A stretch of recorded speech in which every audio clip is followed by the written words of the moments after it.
few months ago, the webcast Infrared released a video titled Socialist Patriotism, America versus America, which espoused a number of points promoting this new theory they refer to as Socialist Patriotism. I don't know if this was the first instance of the theory they're proposing being proposed, but regardless, there were a number of interesting points made in that video, which I feel are worth discussing. I don't care that it's been 6 months, or 4 months, whatever. I don't care that it's been a while since it was uploaded and he's since moved on to other weird stuff, but look, whatever. I don't agree with the conclusion Infrared came up with, for reasons I will discuss, but there is merit to their points. If you haven't seen Infrared's video, that's fine. I'm going to give you a brief rundown of it anyway, but if you're inclined to listen to them, there's a link to their video here. The question of patriotism and nationalism is a tricky one, but hopefully I can explain how nationalism is important for communists in a clear and concise way. And if you still have questions, well, that's what the comment section is for. This video is going to be mostly in 2 parts. First, my criticism of Infrared's video, and then the second, since I don't like providing a critique without also giving a solution, my reply and notes on the role and importance of nationalism and patriotism within First and Second World countries, and specifically colonial settler states. First, a breakdown of the theory of socialist patriotism. Infrared makes the following points. 1. The tendency of some socialists to call for the destruction of America as a whole, the burn it all down approach, is a non-Marxist one. And, in fact, this serves the position of alienating the working class from communists. Second, the reason for this is that the working class is deeply patriotic, and by denouncing something that they hold dear, they are, in effect, denouncing the working class. Third, patriotism has been a part of socialist nations and movements since their inception. In particular, Infrared cites the Warsaw Pact and Lenin's revolutionary defeatism in the First World War to rally the working class to revolution. Fourth, the United States of America began as a bold and just project as one of the first democracies in the world, carrying the legacy of the working class that built the USA. This has deep and long-standing democratic and revolutionary proletarian national traditions that must be protected and encouraged. And finally, Infrared basically states that to denounce the US, therefore, and to call for its destruction is not only detrimental to the communist movement in America, but it serves the forces of reaction and anti-communism as a liberal stance. These positions somehow reach the conclusion that to be patriotic in the USA is to be revolutionary, and this seems like a contradiction at face value, mostly because it is. Seeing as the USA is a bourgeois country, perhaps the most bourgeois and imperialist nation on earth. It oppresses the most people, it holds the most nations hostage, it brutalizes and slaughters the most people. The individual points made by themselves are not completely unsound, though the contradiction flies directly in the face of historical and the current material realities faced by the United States. The main problem with this take is that it's dogmatic. It takes Marxist theory at face value and slaps it straight onto the USA and expects it to translate well, which it doesn't. Firstly, an analysis of the burn it all down approach. Infrared's first point is that the burn it all down approach is counter-revolutionary as it alienates the working class, that the USA is completely irredeemable and must be totally destroyed to make way for a socialist revolution, and that this point is wrong. Infrared's objection is not entirely unfounded. To denounce nationalism completely is indeed counter-revolutionary, and it does go against why we fight for communism in the first place. We fight for communism in the first place because we wish to see our communities, our families, friends, and nation as a whole succeed and prosper. We want our homelands to be free and to be enriched by the fruits of their labor. We want to have a home to fight for and defend, be it the whole national population or even just our hometown. We are attached to these things naturally. To be detached from them is to detach yourself from human society as a whole. Nationalism is a tool that can be used for oppression or liberation. We as communists use it for the latter. The movements in China, Korea, Vietnam, Cuba, Laos, Bulgaria, Albania, the Soviet Union, and Yugoslavia, these carried a fundamentally nationalist character. The Soviet Union practiced socialist nationalism and pride in its country. During the Great Patriotic War, nationalism was used as a rallying cry to unite the people against an external invader. It is not worth speaking of the patriotism of the Warsaw Pact that Infrared mentions in the video. The reason being is that such tactics were used to unite the people in defending socialism that had already been established. Since the USA is not a socialist country, therefore attempting to apply Warsaw Pact-style patriotism to the USA is futile. The Warsaw Pact was defending socialism, and we are trying to establish it. This is the first instance where infrared discards historical materialism to make their theory fit the USA. All the examples I have cited use patriotism as a rallying cry to unite the people in the face of an opposing invader, agents of foreign capital seeking to plunder nations and export capital from any such place. The Bolsheviks united the USSR in various ways. The most prominent method was destroying the people's will to fight the Germans, and recognizing the Tsar as their real enemy. This strategy of revolutionary defeatism was incredibly specific to the material conditions at the time. That's a point we'll return to later. Enver Hoxha united Albania against the Italians and the Nazis. Tito united Yugoslavia against the Nazi invaders as well. In Bulgaria, the Fatherland Front, perhaps the most patriotic possible name for a communist organization, they rallied against first the pro-Axis Tsar Boris III, seen as a weak figure who served Hitler rather than Bulgaria, and then they fought against the blatantly Axis-controlled government of Dobry-Brozhilov.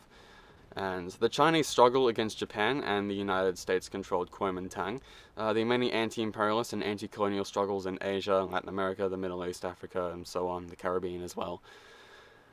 Anti-imperialism is a core part of the Marxist-Leninist struggle, as imperialism is the highest stage of capitalism, and as such it follows that anti-imperialism is the highest stage of class struggle.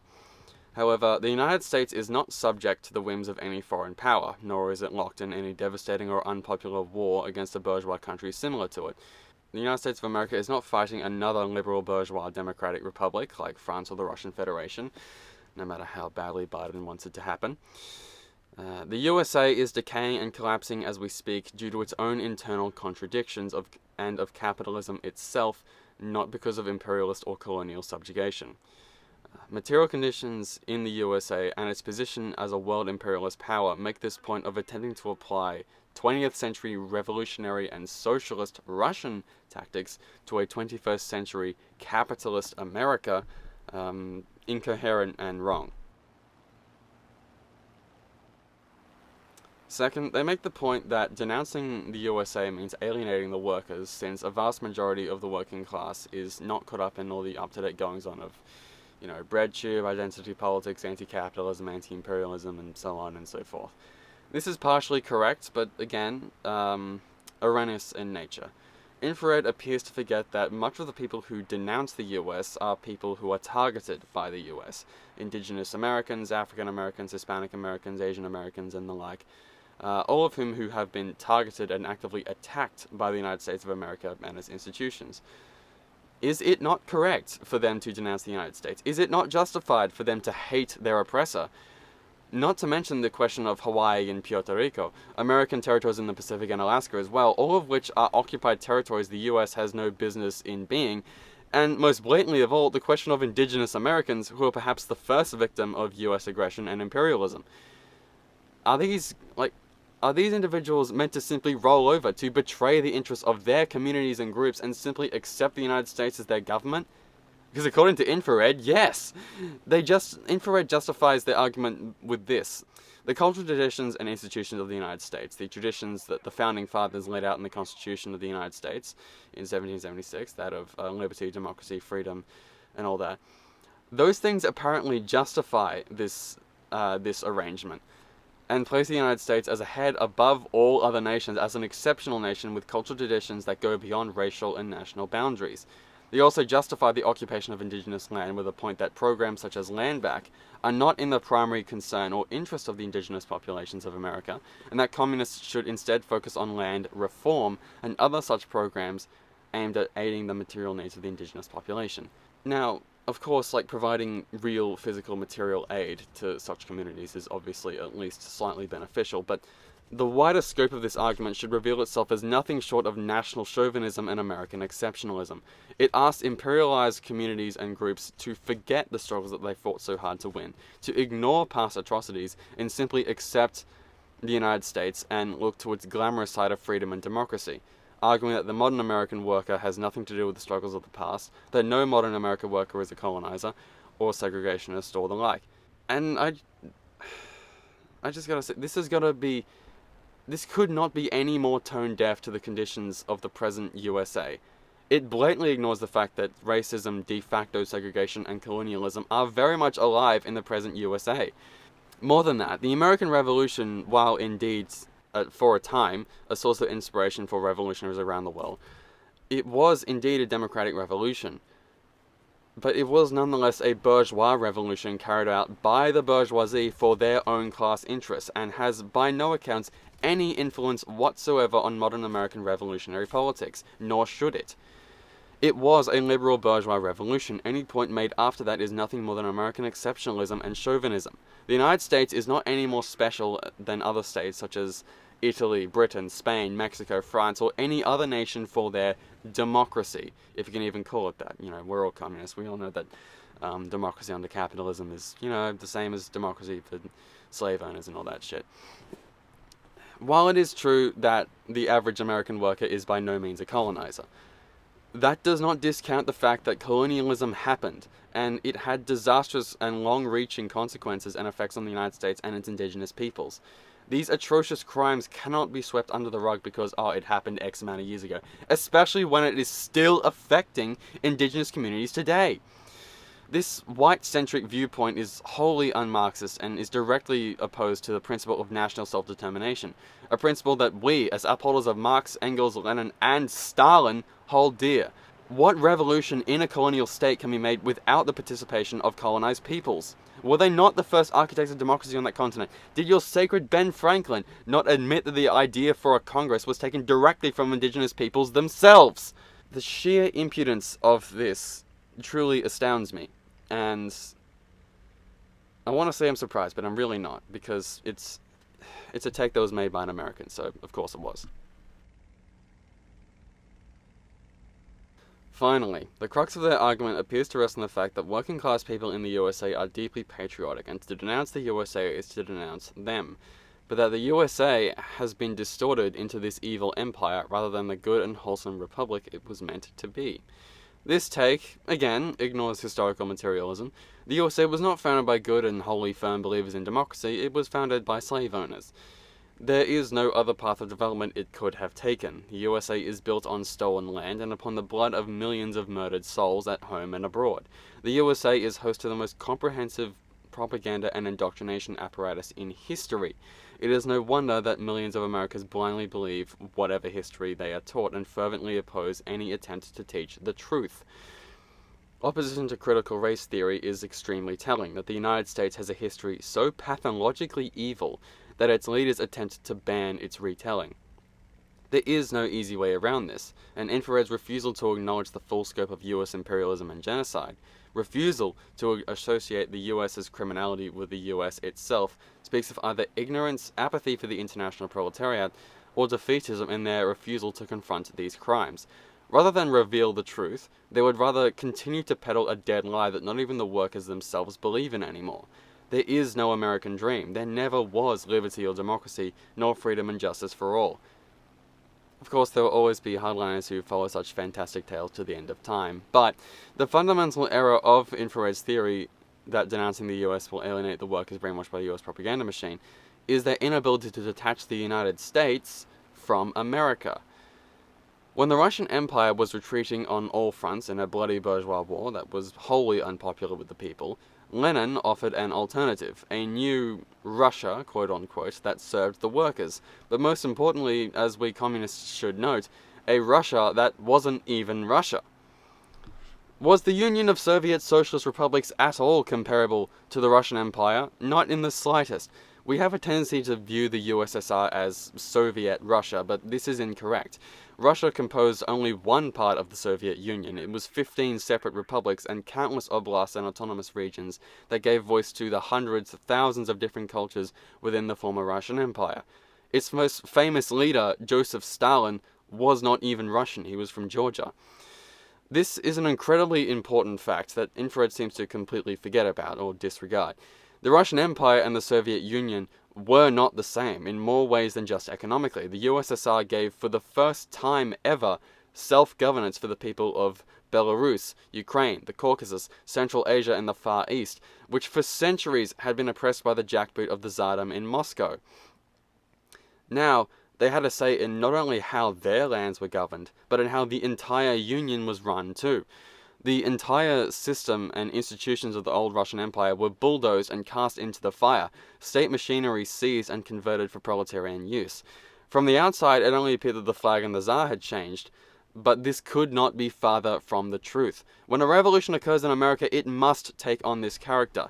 Lenin did not salute the soldiers of the Imperial Russian Army. He did not acknowledge Peter the Great or Alexander I as grand Russian heroes to be emulated. He educated workers to denounce the Tsar themselves, to dream and fight for a new and equal society in Russia, not a new form of Russia itself. American communists must now understand that the United States of America, as a grand project in bourgeois democracy, has run its course, and it must be swept aside to make way for a socialist replacement. They must think beyond the USA, and think back to the core of America, to its people, to its land. Nations rise and fall, but land and people remain. And so does history. Honor Blair Mountain and mourn the Trail of Tears, but denounce the bastards that did it. I do not believe that the United States of America could ever survive a communist revolution.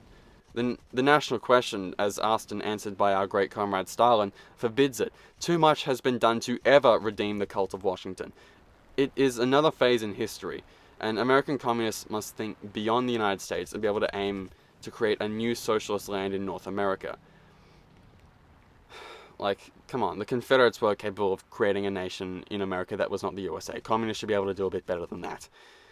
It is pointless to hypothesize about what a socialist America would look like, whether it would hold the same territorial reach as the current USA or be split into different pieces. That question depends entirely on the revolutionary situation that occurs when the class war takes on a civil character.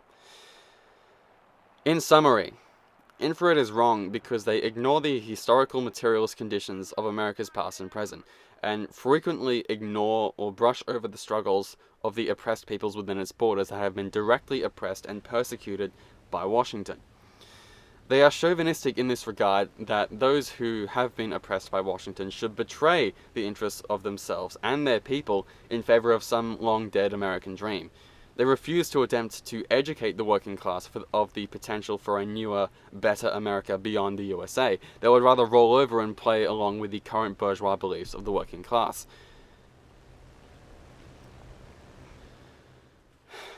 With such an outlook as this, no revolutionary potential can be realized. You're not going to convert anyone into a communist through socialist patriotism. At best, you'll make a Nazbol. At worst, you'll just make up a fascist. A fascist who believes in social democracy, or something like that. And it's for these reasons that I completely reject this proposition of socialist patriotism. With this critique behind us, it's now time to talk about what is to be done. If Infrared's take on nationalism is wrong, then that leads the question of how the subject should be handled. I stated earlier that it's natural to love one's country, but there are a number of issues to weave through in this regard, particularly in relation to settler-colonialism. These are questions that I have asked, and I will now answer.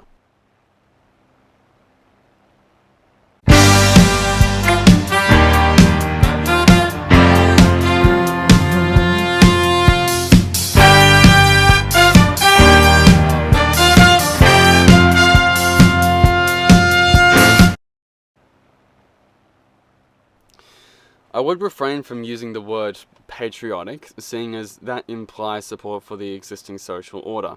Though nationalist socialism sounds, well, I don't really need to explain why. For the purposes of this, I will use the term socialist or communist nationalism. Now, we know that a communist can and must at the same time be an internationalist and a nationalist, though communist nationalism is far different from reactionary nationalism. National liberation, that is, the movement wherein one imperialized, colonized, or otherwise oppressed nation or community seeks to liberate itself from a foreign overlord, is a core part of Marxism-Leninism. This I am sure we are all aware of, and I have stressed before. However, in the past, there have been national liberation movements across the world, some of which have taken on a socialist character. In fact, almost all major movements in the past 100 years or so have. Yet, none of these have taken place in the settler colonies of the world, save for maybe Korea, Of all the historical settler colonies that have existed, much of them have been liberated from their colonial overlords long ago. Central and South America are free from Spain and Portugal, Asia is free from Japan, the Balkans and Arabia are free from Turkey. Eurasia is largely free from Russia, South Africa overthrew its white minority leadership, and so on and so on. The settler colonies that remain, the Commonwealths of Canada, Australia, New Zealand, or Aotearoa, and the United States of America, out of all of these states, only one of them is not still under the rule of a foreign leader de jure. It is also in these countries, as well as in the United Kingdom of Great Britain and Northern Ireland, that the most amount of capital is concentrated in the modern era. These states we refer to as the Anglosphere, or the imperial core. Revolution in the United Kingdom does not need to deal with the question of colonialism, since it is an isle inhabited by its indigenous peoples. For this question, we will be mostly focusing on settler colonies. It is possible to be a communist and a nationalist in these states, yes, but it is important to differentiate between reactionary nationalism and socialist nationalism. The main component of nationalism is a deep love of one's country and a desire to see it do well and prosper, sometimes to the detriment of other countries. This we call national chauvinism, and we reject wholeheartedly. Nationalism can be used as a tool of subjugation or of liberation. Of this we are all well aware. The difference between each can be easily identified, namely in whether or not they uphold the social order of the day and what that social order is. A key example of this is in Australia and the difference between communist nationalism and reactionary nationalism. Australia is a British settler colony, and to this day a direct de jure puppet of the British Empire, de facto a puppet of the American, thus making it a second world country according to the three worlds theory. Do all nationalists and so-called patriots in Australia seek to liberate Australia from its status as a second-class colony of foreign masters? No. Hardly. Some of them do carry the Eureka flag, yes, but do they mourn the martyrs who died at the stockade? Do they celebrate the victory their martyrdom paid for? Do they celebrate Ned Kelly's legacy as our own Robin Hood, as our own Cobra? Are they outraged at our government that routinely sends our sons and daughters to bleed and die in foreign fields in the orders of uncaring masters? Do they see any of the vast beauty that our motherland holds? Do they tremble in anger at seeing it plundered by foreign capital? Are they outraged by the massacring of our native peoples, the First Nations of this land, and their continued subjugation? No, they do not! These reactionaries do not celebrate Australia. They celebrate being white in Australia. Any challenging of the current conditions in Australia would threaten the social cohesion of our country, and would challenge the doctrine of white supremacy that this country was founded on, which, to the reactionary, is wholly unacceptable.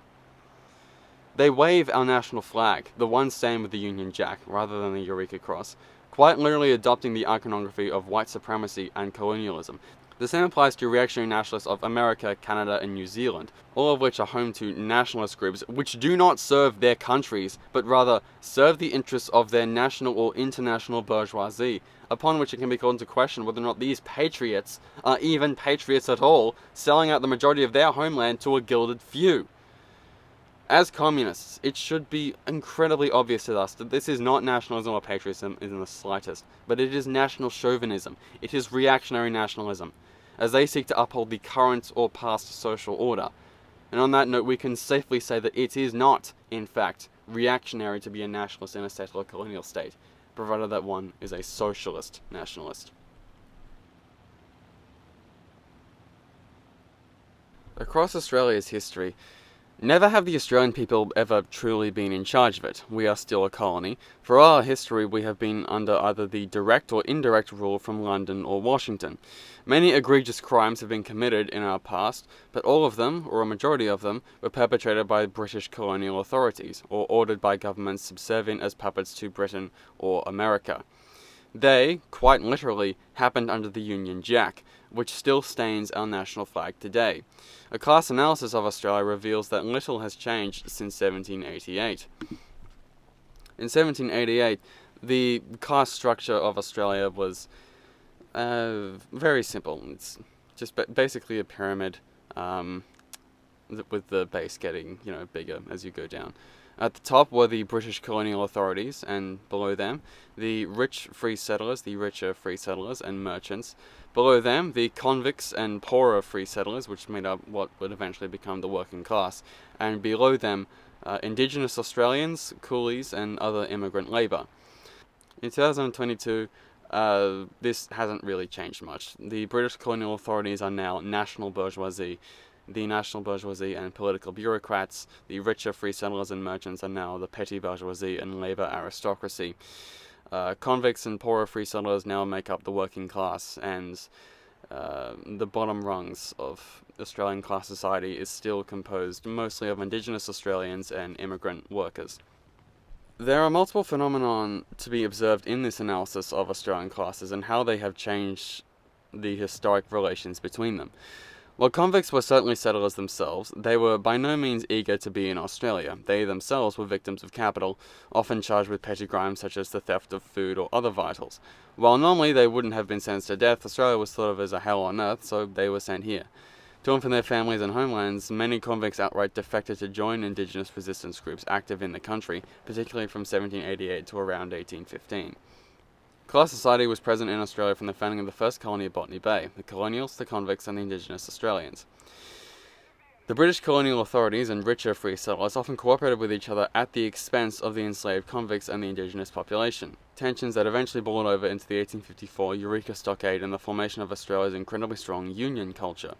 Poorer free settlers and immigrants, which began to arrive around the time of the Napoleonic Wars, were also cast aside by the higher classes of Australian society as part of its growing bourgeoisie. Similarly, as the Australian proletariat began to form, it consistently sided with the aforementioned coolies and Indigenous resistance, as well as other immigrant labour. During the Eureka Stockade, miners refused to allow the British colonial authorities to divide the crowd by racial lines, insisting that the Chinese labourers striking with them were one of them. This tradition of solidarity continued through the rest of the 19th century and the 20th to this day, and is especially strong with unions. In the modern day, this class arrangement has hardly changed. Poorer settlers and first, second, or third generation immigrant labour make up an overwhelming majority of the proletariat, whilst the ruling class is overwhelmingly white and overwhelmingly backed by foreign capital, particularly that in the United States. This racial character of our wider class society is no doubt a remnant of colonialism and evidence of its continuing effects, particularly in the lower socio-economic status of Indigenous communities. Basic knowledge of history tells us that the current colonial government of Australia is in direct combat with the very existence of Indigenous people, and its continued existence is an existential threat to the survival of Indigenous Australians. However, this class analysis also reveals another thing, and that is that for a majority of Australian proletarians, Indigenous or not, that is, the majority of Australian society, for a majority of Australian proletarians, the status of Australia as a colonial state is also unsatisfactory. The class society of 1788 has by no means disappeared or even transformed in any significant way. America and India, for instance, the petty bourgeoisie in those countries were able to spearhead national liberation and ascend to becoming the big bourgeoisie in their respective countries and even internationally. And this has not happened in Australia. The big bourgeoisie in Australia is overwhelmingly composed of foreign, not domestic, capital. Foreign capital. Excluding banks, much of which are formerly state-owned enterprises, and joint Anglo-Australian mineral concerns, which, by the way, mostly export from Australia as part of the movement of finance capital and raw material. The largest corporate groups in Australia are non-Australian. Even seemingly domestic Australian corporations such as Macquarie Group, which is a banking and infrastructure firm if you don't know, they began as a subsidiary of the British Hill and Samuel Company Limited. Foreign monopoly on Australia is so extensive that the majority of Australian raw natural resources is exported abroad, mostly to Asia and Europe, some to North America as well. And our media, which is majority dominated by the American Murdoch dynasty and the Australian Packer dynasty. This is not to say that domestic capitalists and the bourgeoisie do not exist in this country. It is not at all difficult to follow the lives of 19th century businessmen and how they became absurdly rich billionaires today.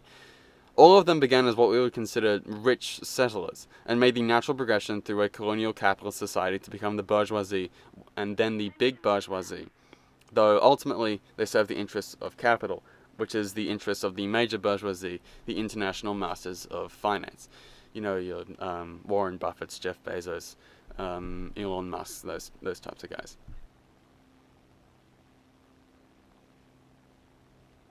In summary, Australia is a second world nation oppressed by foreign masters and has never ruled itself. It is an imperialized nation that is granted the privilege of being able to oppress some minor nations itself, namely Papua New Guinea, Timor, and Nauru, to be specific, and to partake in the subjugation of other third world nations as well, such as Iraq, Syria, Afghanistan, and so on. Reactionary nationalists in Australia are not and do not represent the interests of Australia as a whole, and are, therefore, the opposite of patriotic, of nationalist. They are national chauvinists. It is therefore the task of the Australian proletariat, black and white, indigenous and convict, to unite for the mutual interest of destroying colonial capitalism and taking control of their homeland. While white Australians may not be indigenous to this land, there is no doubt that the process of history has made them a part of it. Though the former point is still valid, Australian workers must bear in mind that Indigenous Australians have suffered substantially more than they have. I am technically an 8th generation immigrant from what is now Germany, but I bear no connection to the German fatherland. By all measures, I am an Australian. As I said before, the liberation of a colonial settled state can only occur with the full participation of all members of its proletarian class, regardless of race or national origin. In a colonial state, the most revolutionary act one can embark upon is its destruction. The Australian Revolution must be a national one.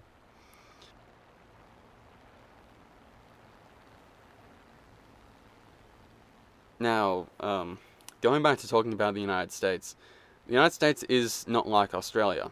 As such, a special analysis of both countries must be carried out. Earlier in the video, I heavily criticized the policy of patriotic socialism as it was espoused in Infrared's video. I would like to make it clear that I think I have made it clear that I do believe that communist nationalism is possible. And it is possible in the United States, just not as Infrared believes it. Earlier, I think the beginning of this lecture, I talked about how colonial states use nationalism as a rallying cry to expel an invader, whoever that invader may be. The patriotic socialists, to an extent, I'm not sure if all of them share this view, but I'm told most of them do, they believe that the US is also being attacked by an outside force, the bourgeoisie and their government. It's not exactly wrong to say that, but it certainly isn't correct either. The bourgeois and their state and government are a part of any given capitalist society. That is how society is organized. That is part of capitalism's organization. The bourgeois are not separate from society. They are a part of it. If we expel them and only them from society, we will not have achieved communism or socialism or any meaningful change. We will have replaced one Bezos with another.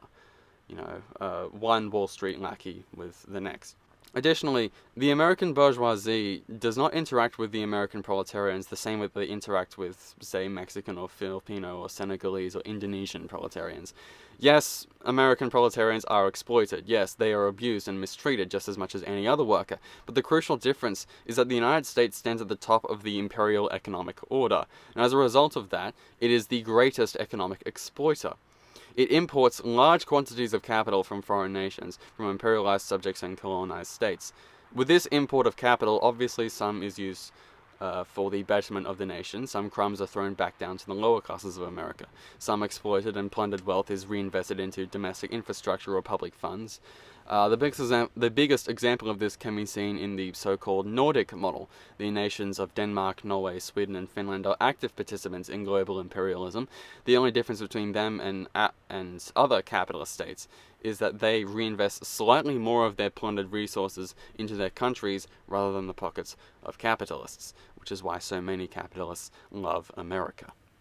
However, the key difference between the relations second and third world countries have with imperialism and first world nations do is that first world nations are ultimately benefiting from imperialism. Second world nations do, but not as much. And they do benefit from imperialism. When second world nations benefit from imperialism, they do so at a cost. And that cost is usually something on the lines of political, military, and economic loyalty and obedience, as well as the right for first world nations to exploit them to some extent as well. The third world nations are being exploited and are essentially used as whores for the first world countries. With the second and third world nations, there is only so many internal restructuring you can do before you run into a problem. And that problem is that there is an external force that is actively preventing you from achieving freedom, from achieving control over your resources, your military, your labor, your country.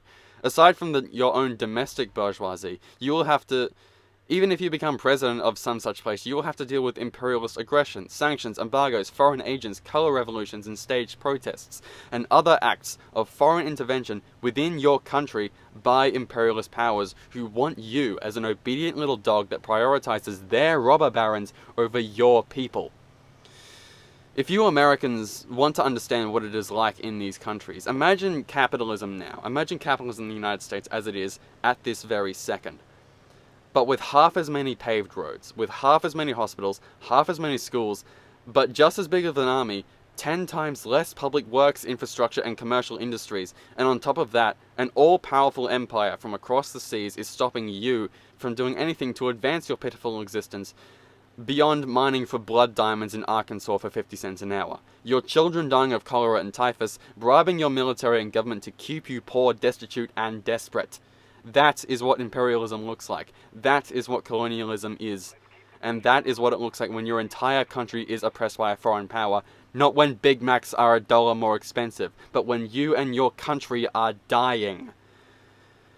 It is therefore obvious that America is by no means nearly as oppressed as the countries of the Third and the Second World.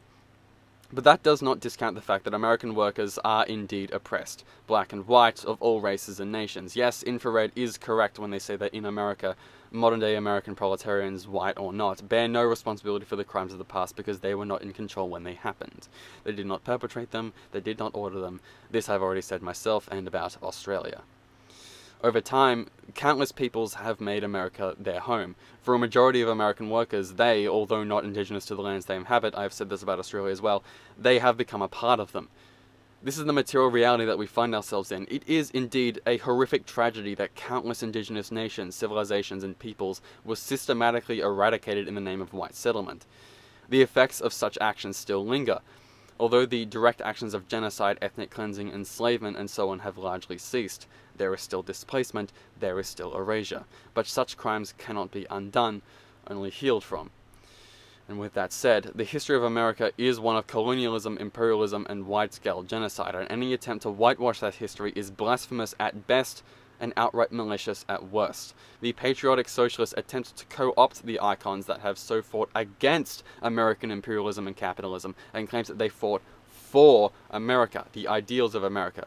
No, comrades, honoring and respecting communists like the Black Panthers and workers' movements, and abolitionists like John Brown, is not patriotic.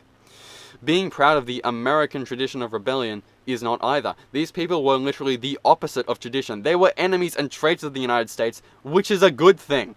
It is a very good thing, and in many cases they were executed by the USA for their actions.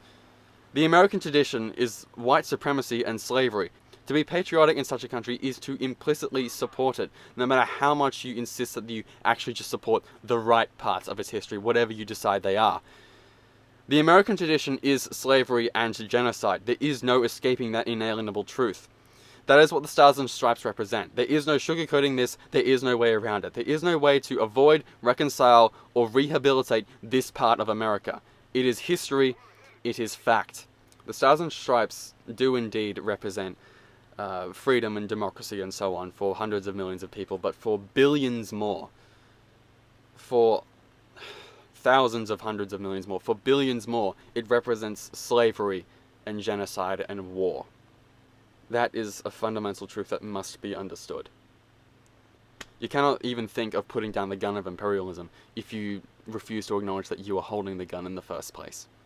Patriotic socialists believe that organizations and individuals such as the Black Panthers, for instance, made advancements because of the US rather than in spite of it. John Brown's rebellion was crushed by the United States state apparatus. Civil rights leaders, labor activists, unionists, and communists were all actively persecuted by the United States government. These people and movements should indeed be celebrated and honored, but not because they were Americans, but because they were communists, because they were abolitionists, because they were labor organizers, because they were unionists, and because because they were civil rights leaders. Geronimo fought against the United States. Eugene Debs did as well.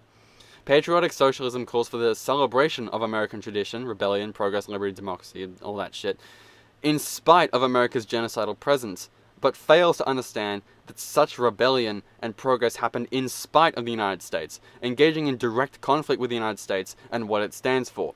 Perhaps in ideas, yes, these individuals and organizations fought for something that can be considered quote-unquote American.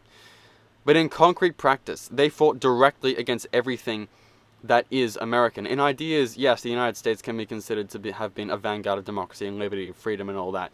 But in practice, it is a vanguard of imperial colonialism and white supremacy. So, what is to be done? I will not ask a question without answering it. As I have previously pointed out, American workers are still oppressed. Not nearly as much as indigenous nations and African American communities, but still oppressed regardless. Patriotic socialists assert that the working class in the United States is being oppressed by an outside force, that being the bourgeoisie. As we have previously discussed, this take is horseshit. And the bourgeoisie are only outside the working class, not the nation itself. The workers are outside their government, which is not and was never intended to be a representative of them. Of course, it is merely the apparatus in which the bourgeoisie conduct their operations. This is obvious. The answer to this, then, brings me to return to my analogy of the Soviet Union. And that is, to do as the Soviets did, and build political power outside of the government of the United States until you are capable of directly challenging the American state for political dominance, upon which a revolution begins and class war becomes a civil war. Again, I return to my old conclusion. The United States of America was founded as a liberal bourgeois republic and has existed as such for close to 250 years. It has run its course. Previously, I likened the destruction of colonial nations as one's country being killed. And yes, in the present conditions, it would be correct to say that America is dying, as are its workers, a result of the contradictions of capitalism sharpening and the bourgeoisie ramping up exploitation to squeeze as much money as they physically can out of each worker. However, in America's position as the global imperialist hegemon, we welcome this collapse, and the fall of the largest domino in the pile has a knock-on effect that destroys colonial and imperialist power structures that kept the world enslaved. As disastrous as it may be for the workers of America, the death of the United States will be a blessing to the workers of the world, as it would grant them the freedom and opportunity to seize command of their nations and finally win true freedom. At the same time, the argument can be made, as I just have, that the death of America would herald for the American workers themselves, not just the workers of the world, but American workers too. It would herald for the American workers an opportunity to sweep aside the old system and build a new one. The death of the USA is something that all American communists and workers internationally, I would even say, should strive for.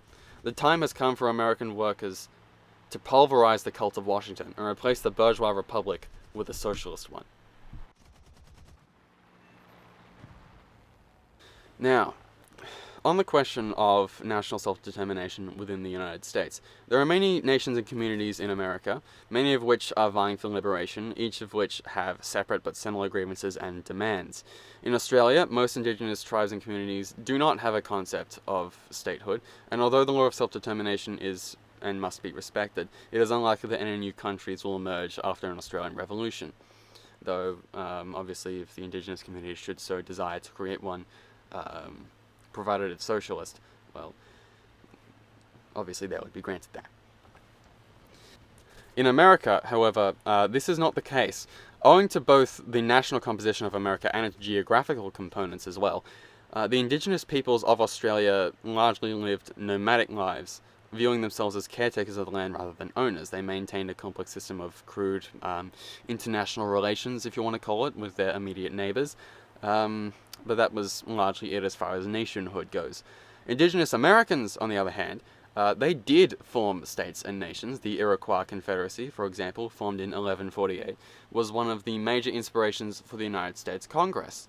Regardless, these nations were conquered by the United States. Though they fought bravely for their survival, they were ultimately defeated, and yet they still survive, still striving for their liberation and survival today. In addition to this, there exists the question of Hawaii, Puerto Rico, and Alaska, And then there comes the racial question and the division of white from black working class comrades, as well as Hispanic and Asian American comrades as well. So, what is to be done? In truth, I cannot answer such a question as deeply and as effectively as I would like, mostly owing to the fact that I'm not an American, I am Australian, I have lived here my whole life, I have very little engagement with the American lived experience, and so my ability to speak on this subject is limited, but regardless, I will do my best.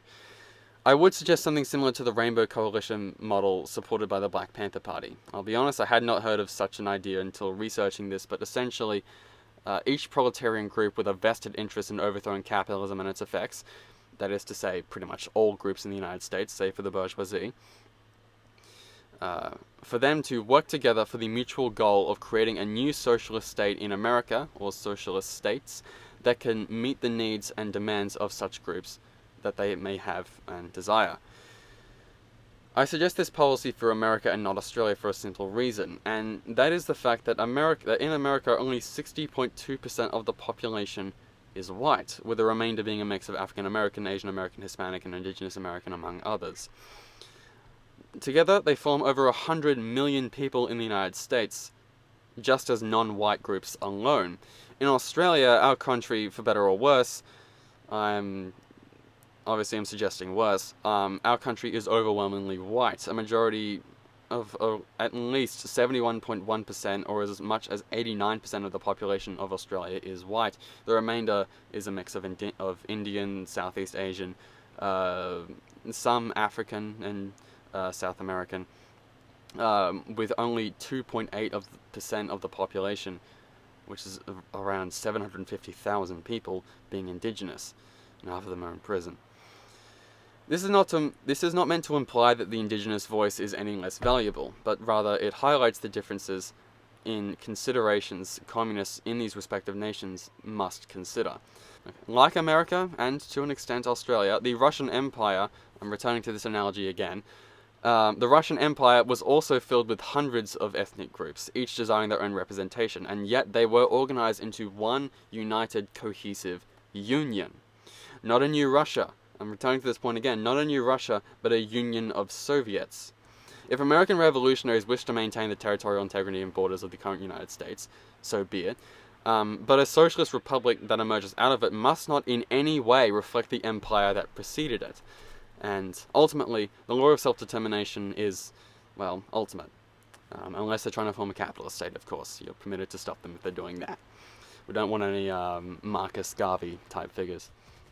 In America, the national question is answered as follows. Workers of all colors must unite to overthrow the bourgeoisie in their country, but they will not do so by mimicking the current power structure, traditions, and organization of the pre-existing state.